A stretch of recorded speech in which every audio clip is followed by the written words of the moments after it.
Hey folks, NothingMan here again. I posted a little while ago that I was going to make another video.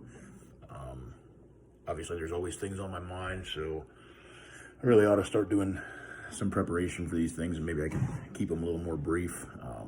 Still plan on trying to limit them to 5 to 10 minutes apiece, but today I kind of feel like Kermit the Frog sitting here with my cup of coffee and looking out the window as the snowflakes fly. Waiting for the world to burn. We're waiting for this truth bomb to drop. Are we still waiting on that, guys? It's really starting to look like, I mean, trust me, there's nobody, there's nobody on this planet who wants to see the corruption exposed, that wants to see the criminals that currently own or sit in elected office. There's nobody that wants to see those people pay more for what they've done to this country. I mean, we've watched, literally, if we sit down and break it down and throw politics out, just look at the damage that's been done to this country in just the last year. I mean, we don't have to talk about one specific issue. We don't have to talk about, anything that, any current events or, issues, hot topics of the past. We don't have to talk about any one of those things. The reality of it is, if you've been alive, if you've been of age, if you've been an adult and alive for more than 20 years, you've seen the corruption. You've seen enough. The problem is it's taken the dire circumstances of the last year for people to finally wake up, to finally look and see what's going on, to finally say, geez, how bad is it going to get? Well, we're seeing how bad it's getting because, you look at this, you look at what's going on, and I mean, geez, it's so obvious that they're not even, the things that they're dropping in front of our faces, they're not even trying to hide them anymore. You look at some of the things that Biden's putting out, that he says, this is what I want to do in the first 10 days in office, and looking at some of the legislation that's taken place, or set to take place as soon as Biden's into office or whatever. There's so many things that are just a blatant and obvious attempt to snatch freedom. We've all, one of my favorite arguments that some of my good friends have brought up is like, well, why now? Why are you up in arms now? What about seatbelt laws and helmet laws? I mean, aren't those infringements upon your free? Yes, they are. But, same thing with tobacco laws and alcohol laws. I mean, we can discuss, science, and we can discuss, social ramifications. We can compare to other countries, but the reality of it is it really doesn't matter which side of the aisle you sit on or lean towards. If you don't recognize that they've been stripping our liberties, they've been stripping our freedoms piece by piece by piece for decades, it's only now that people are starting to get up in arms about it. And I contest that it's too late. When I say it's too late, you've already given them so much power and authority over you.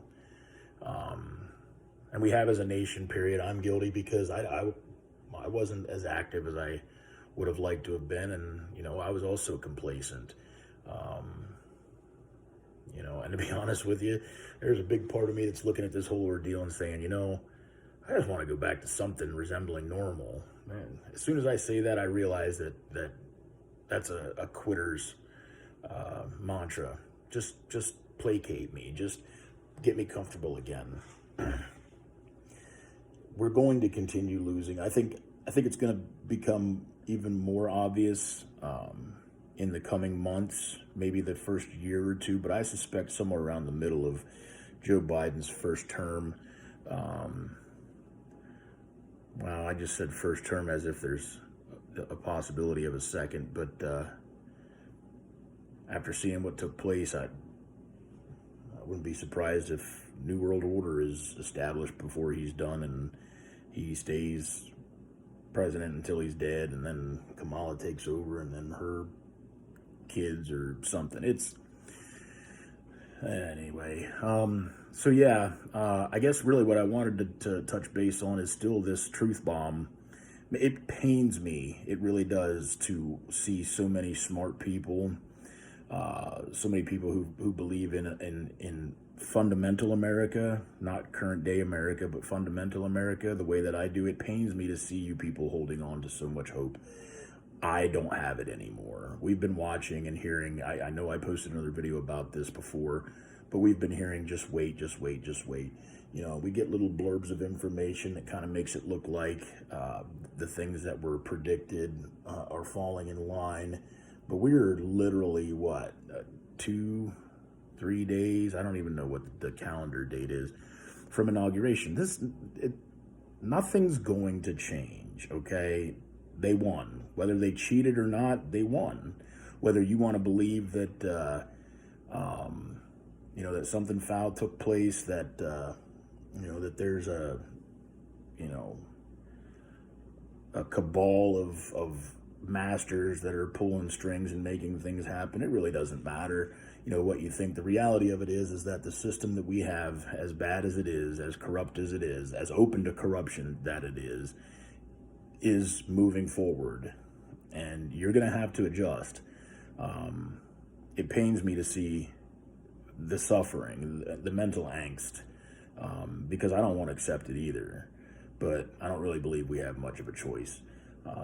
If I'm wrong, man, I'll celebrate with you guys, and I'll take my lumps, eat my crow, whatever it takes, because I will, I will say, wow, you know. But I think with my own research, I think that things are so big. I think that the matter is so much bigger than even what most people are willing to accept or look into. I think that to believe that Donald Trump or any group of people are going to be able to bring the powerhouse down is silliness.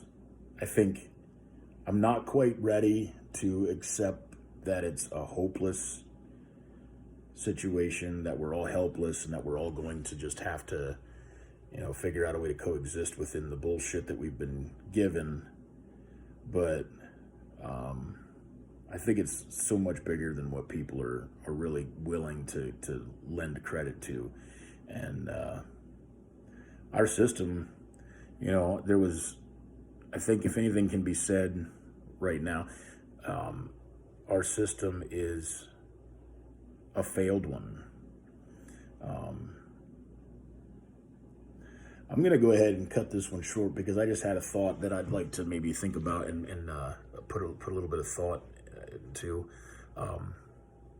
It's been a shame to me that it's been a shame to me that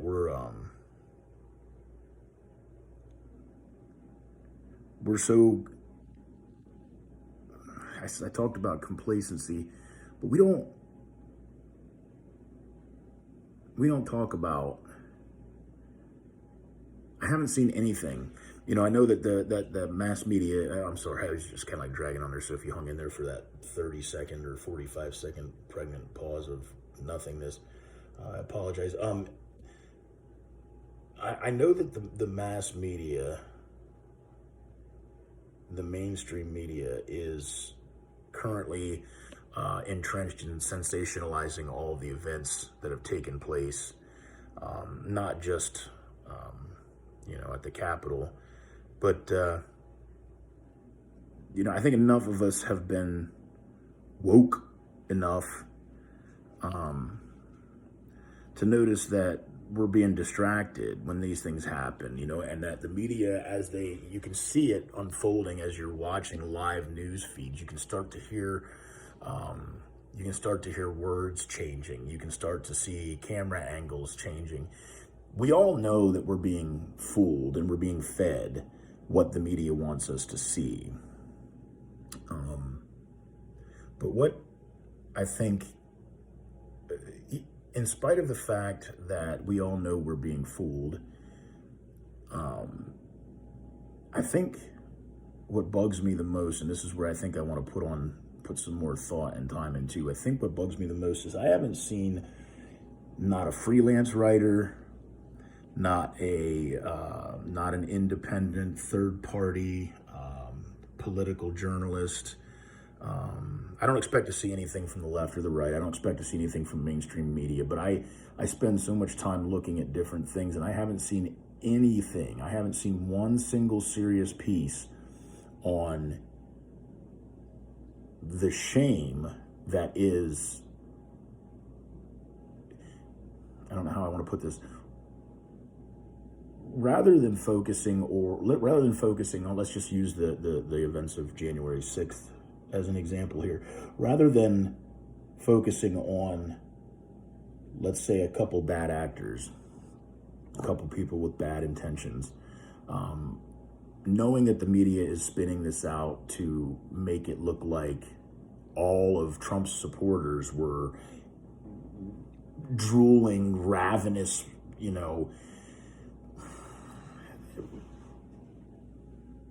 I think looking past the sensationalism, clearly that's where we're going to find the truth. And I haven't seen anybody touch base on the fact that, boy, this is just a shame, period. When you have such a large population of people who are just that pissed off, that upset, even if we can say, again, looking past the sensationalism and say, okay, maybe they weren't pissed off, but maybe they just showed up because they were like, hey, we don't like this. Maybe, somebody like me wants to think that, people are capable of being civil until they're pushed too far. But I haven't seen anybody say, hey, we have a problem here in America. The mere fact that these people are showing up, the mere fact that we have to consider that they may demonstrate in all 50 capitals of the country, the mere fact that we have to plan for, what was it, like 50,000, or I don't remember what the number is, of National Guards and active duty military that are supposed to be helping law enforcement. Why do we need all that? We need it because shit's not right in this country.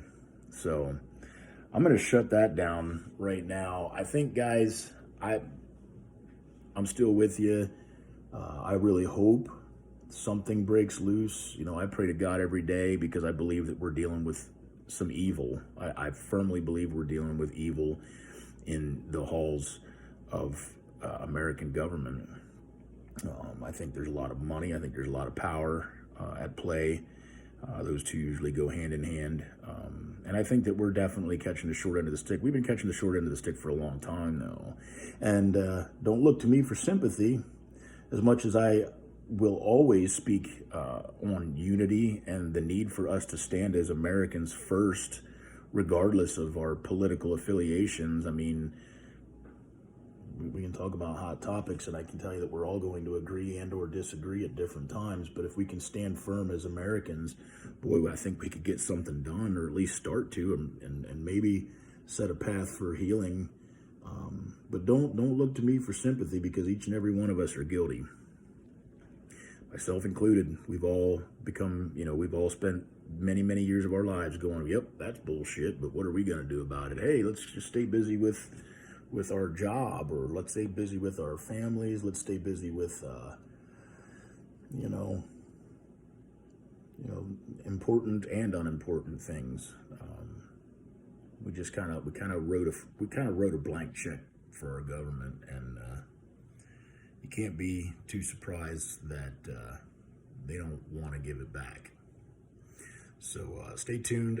Also, guys, feel free to share. I'm going to be posting. I think I'm going to start using YouTube. I might even create a channel on Rumble, depending on how things go. I am watching real closely the censorship of social media. I'm not going to leave Facebook completely because it is huge, but I'm hoping to see it start dwindling down, and dwindling down fast would be great, because I think that they are absolutely, Facebook is the picture perfect definition of what is wrong with this nation right now. Anyway, I don't believe I'm going to be allowed to share videos on Facebook. I think that's part of this ban that took place, this Facebook jail. I misunderstood some of the terms. There is a 60-day ban on, I think they said, advertising and live videos. So I did know that I tried to put a video on and it would not let me. So that ban is definitely in effect. So I'm gonna be uploading all my videos to YouTube, and then I'll put them on the other platforms. Right now it's MeWe. I don't know if MeWe is going to stand the test of time, but it's there right now, and it's remotely popular. It's okay as far as navigation. It's relatively user-friendly.